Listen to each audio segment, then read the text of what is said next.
ஓம் ஸ்ரீ பிரித்யங்கரா தேவியே போற்றி போற்றி. நல்லதே நினைப்போம், நல்லதே நடக்கும். சக்தி பிரித்யங்கரா குழந்தைகளுக்கு இந்த தாயின் ஆசீர்வாதம் என்றுமே முழுமையாக கிடைக்கும். என் அன்பு பிள்ளையே, இன்று உன்னுடைய குலதெய்வத்திடம் இருந்து ஒரு முக்கியமான செய்தியோடு வந்திருக்கிறேன்.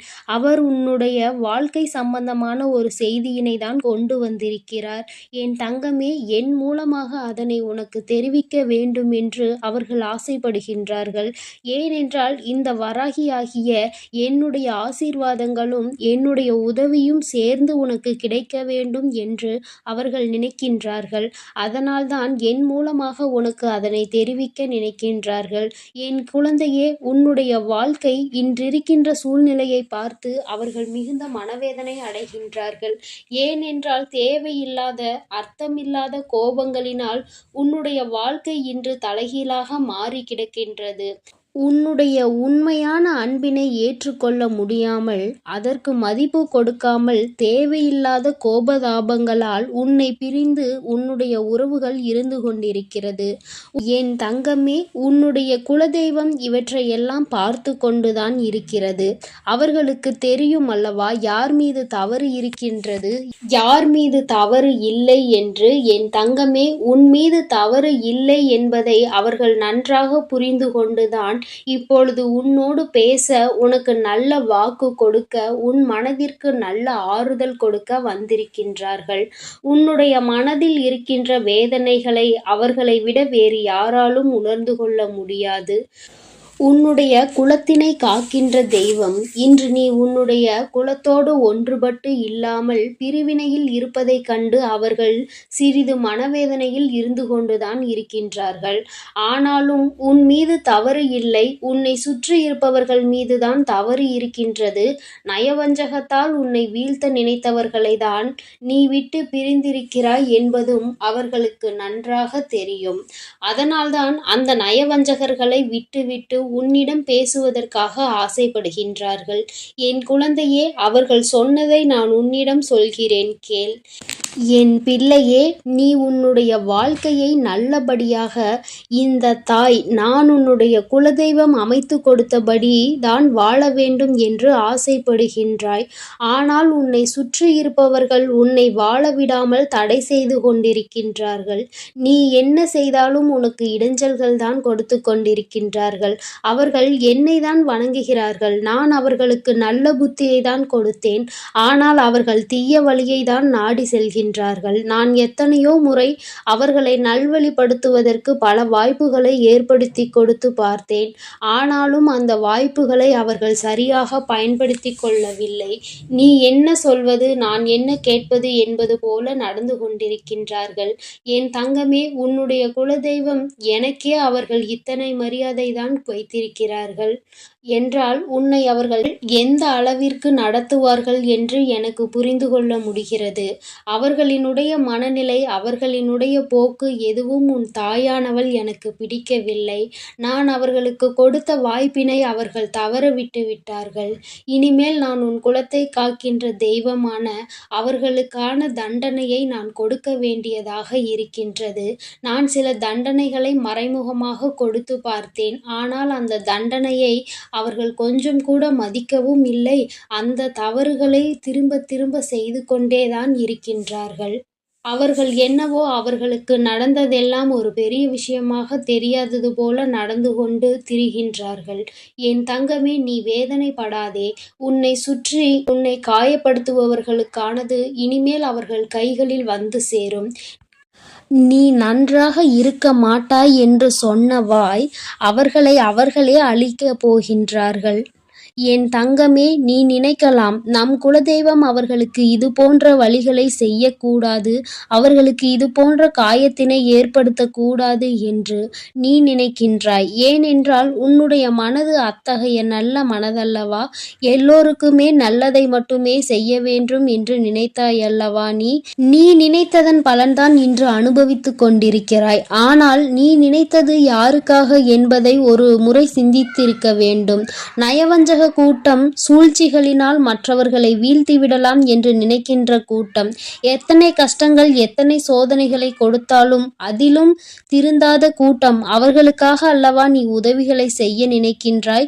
அவர்களுக்காகத்தானே இப்போது இரக்கப்படுகின்றாய்? நீ செய்த நன்றியை ஒரு சிறிதளவு கூட மதிக்காதவர்கள் நீ செய்த உதவியை ஒரு சிறு துளியேனும் மதிக்காமல் உனக்கு ஒரு சிறு துளி கூட நன்றி என்கின்ற உணர்வினை காட்டாமல் இருக்கின்றார்கள். எத்தனை செய்தாலும் இனியும் அவர்களுக்கு அந்த நன்றி இருக்க போவதில்லை.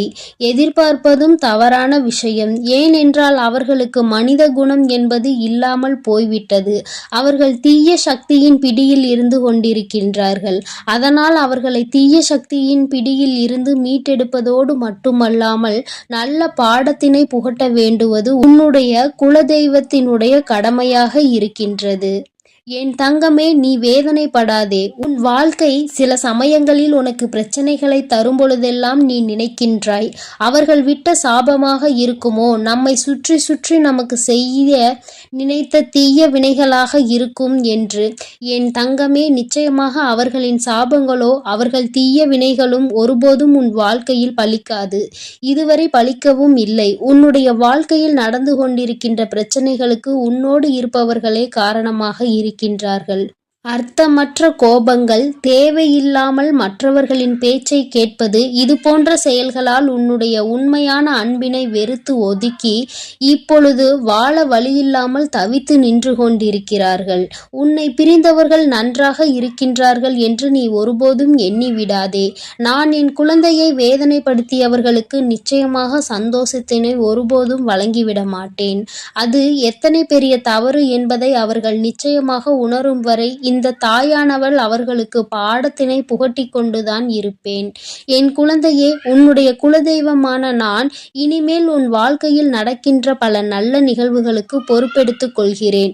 நீ சந்தோஷமான மனநிலைக்கு மாறப்போகின்றாய். உனக்கு தீங்கு செய்ய நினைத்தவர்கள் அதற்கான பலனை அனுபவிக்க போகின்றார்கள். உன்னை விட்டு பிரிந்த வாழ்க்கை மீண்டும் உன்னிடமே வந்து சேரப்போகின்றது. நீ உனக்கு யாரெல்லாம் நல்லது செய்யவில்லை, உன்னை பழிவாங்க வேண்டும் என்று நினைத்தார்கள், உனக்கு தீங்கு செய்ய வேண்டும் என்று நினைத்தார்கள் என்று நினைக்கிறாயோ, அவர்களை எல்லாம் நினைப்பதை முதலில் நிறுத்திவிடு. அவர்களை எல்லாம் ஒரு ஆளாக நீ மதிக்கவே வேண்டிய அவசியம் இல்லை. உன் முன்னால் வந்து நின்றால் கூட யாரோ என்று கடந்து சென்று கொண்டே இரு. ஒருபோதும் அவர்களினுடைய உறவை நீ ஒட்டிக்கொள்ள வேண்டும் என்று நினைக்க தேவையில்லை. இந்த உறவு உன் வாழ்க்கை முழுவதும் தொடரப்போவதும் இல்லை. நிச்சயமாக ஏதாவது ஒரு இக்கட்டான கட்டத்தில் உன்னை யாரென்று தெரியாதது போல நடந்து கொள்வார்கள். நிறைய அதற்கான வாய்ப்புகள் இருக்கின்றது. இன்றிருக்கின்ற மனிதர்களின் மனநிலை எல்லாம் அப்படிதான் இருக்கிறது. எல்லாம் தனக்கு மட்டும்தான், வேறு யாருக்கும் எதுவும் கொடுக்க கூடாது என்ற எண்ணம் அவர்களுக்குள் இருக்கும் வரை அவர்கள் வாழ்க்கையில் ஒருபோதும் எந்த ஒரு முன்னேற்றத்தையும் கண்டுவிட முடியாது.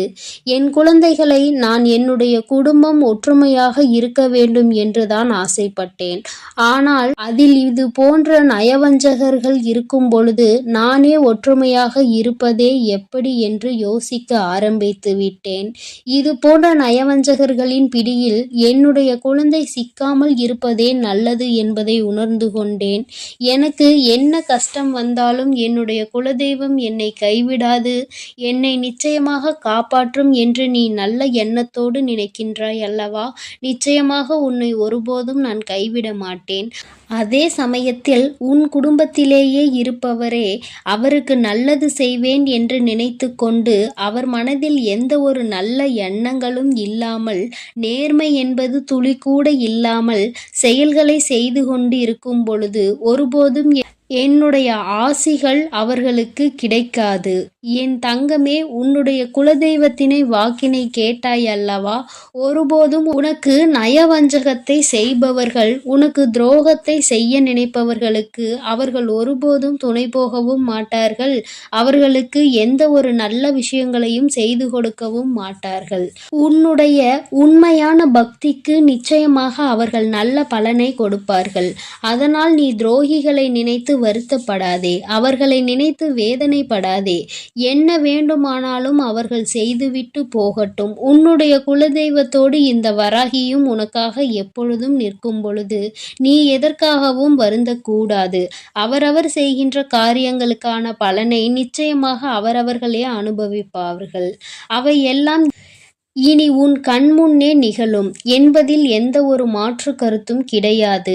தன்னுடைய வினையை தானே சுமந்துவிட்டு செல்லட்டும். நீ இது போன்ற மனிதர்கள் இடையே ஒருபோதும் பழக்கத்தை வைத்து கொள்ள வேண்டாம். இனியும் இந்த நட்பு தொடருவதனால் எந்த ஒரு பயனும் இல்லை என் செல்ல குழந்தையே. அதனால் நீ கவனமாக இரு. நானும் உன் குலதெய்வமும் எப்போதும் உன்னோடே இருக்கிறோம். நீ எதற்காகவும் கலங்கி நிற்க வேண்டாம். நான் உங்களோடு இருந்து உங்களை எப்பொழுதும் வழிநடத்தி சென்று கொண்டேதான் இருக்கிறோம். ஓம் என் அன்பு குழந்தைக்கு இந்த சக்தி பிரித்யங்கராவின் அன்பும் ஆசீர்வாதமும் முழுவதுமாக கிடைக்கும். ஓம் ஸ்ரீ பிரித்யங்கரா தேவியே போற்றி போற்றி. ஓம் ஸ்ரீ பிரித்யங்கரா தேவியே போற்றி போற்றி.